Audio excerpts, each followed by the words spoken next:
President Donald Trump has called the murder of Charlie Kirk a dark moment for America. To my great fellow Americans, I am filled with grief and anger at the heinous assassination of Charlie Kirk on a college campus in Utah. Charlie inspired millions, and tonight, all who knew him and loved him are united in shock and horror. This is a dark moment for America. Charlie Kirk traveled the nation, joyfully engaging with everyone interested in good faith debate. His mission was to bring young people into the political process, which he did better than anybody ever, to share his love of country and to spread the simple words of common sense. On campuses nationwide, he championed his ideas with courage, logic, humor, and grace.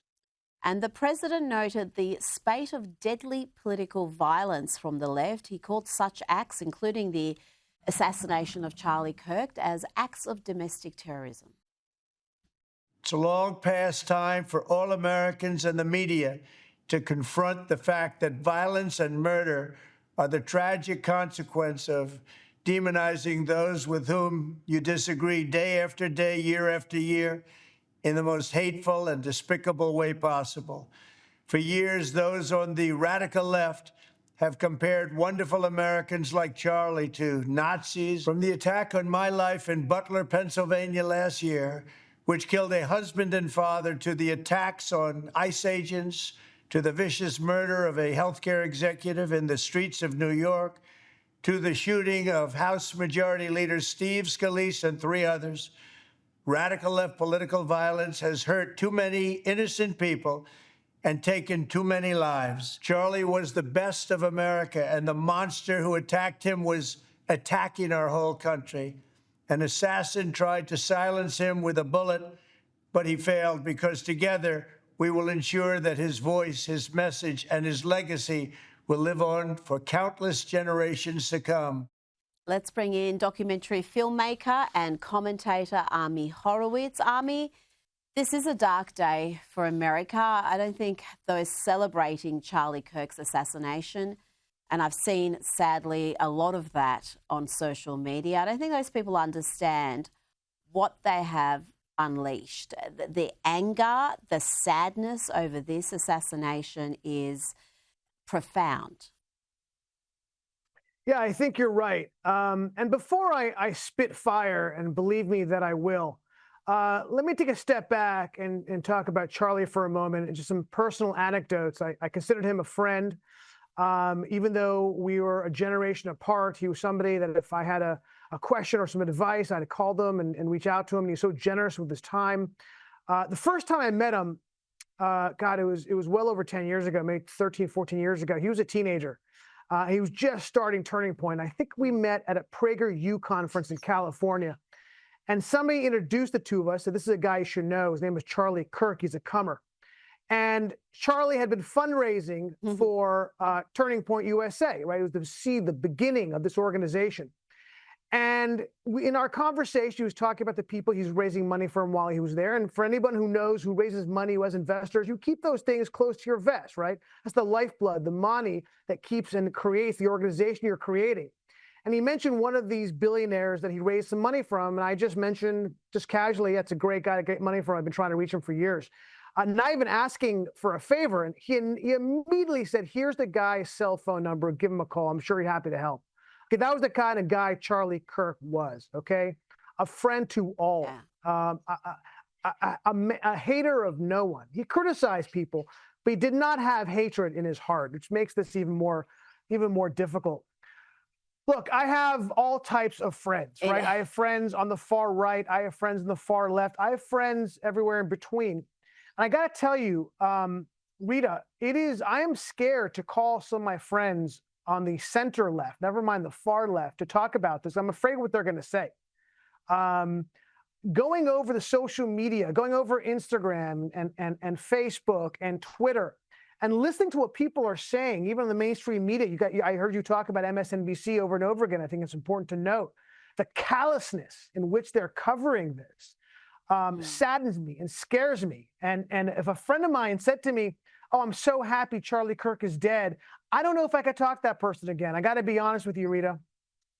It's just this one divide, and it's blaming it's so funny. It's the left blaming the victim, right? He deserved it, what he said. By the way, he wasn't an alt-right figure. He was a mainstream Republican, right? He believed in family values. He believed that if you're a woman, you're a woman. If you're a man, if you're a man. He didn't have hate in his heart. He was about openness. He had a free speech roadshow, right, where he went to engage people on the left, not to demonize them or attack them, to find out what they thought. And this, I gotta say this, we talked about the violence of the left over and over again. I hate it, but we keep talking about it because it's a recurring theme in our political landscape.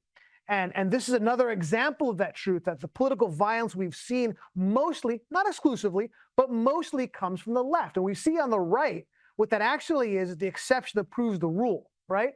And I want to go back for a second to Louis Mangione, because I got to say, every time I think about Charlie's death, I think about Louis Mangione. That to me was really, and the pun is intended, the turning point to this.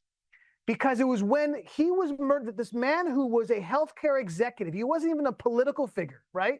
He didn't have, as far as I know, any political thoughts, certainly not publicly, right? He was a businessman who was murdered because he happened to be in an industry the left didn't like, okay? And the mainstream left, Rita, were talking about how wonderful it was and joked about the killing of this business executive. That, to me, was a significant change in our political culture. Our campuses are, look, as you know, I'm no stranger to violence from the political left. I've been attacked physically on a university campus not that long ago. Why? Because I raised the American flag. Look, you said it. This is something, they've unleashed something dark and terrible, and I'm afraid of what's to come. I'm with you 100%. If I hear anybody in my orbit express any sort of joy or try to justify this murder, they're cut. You can't have people like that in your life. That's just pure evil. Why would you want to have that in your circle? And like you said, Charlie was hardly a radical. He just expressed very much mainstream views, things like there's only two genders, that people should get married and raise kids. So that's where you find your greatest happiness. He wasn't some firebrand with radical ideas, not that would justify violence, but we are seeing violence on university campuses, and research from the Foundation for Individual Rights and Expression shows that 1 in 3 students say that political violence is acceptable. We've got 3 in 4 who are saying that shouting down someone is acceptable on campus, but 1 in 3, Ami, who think violence is acceptable, to silence someone who you don't agree with. That is just chilling. It is, and that certainly tracks with my experience. It's also a feature of the left.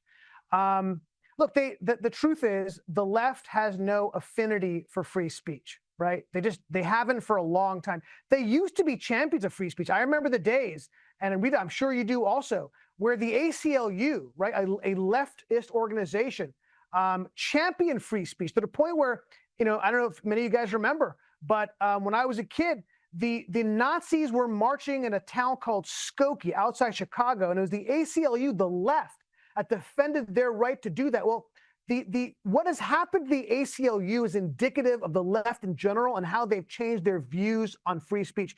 No other than the New York Times, right, did this really fascinating article a number of years ago about the transformation of the ACLU, and it says everything about the left and free speech, and that they had the New York Times admitted that they have completely changed their perspective. They have become an anti-free speech organization. They had become an organization that censors people's speech, which tracks exactly with what we see on the left, particularly on our campuses, where this has been this petri dish of radicalism that we've seen, right, and violence that we've seen.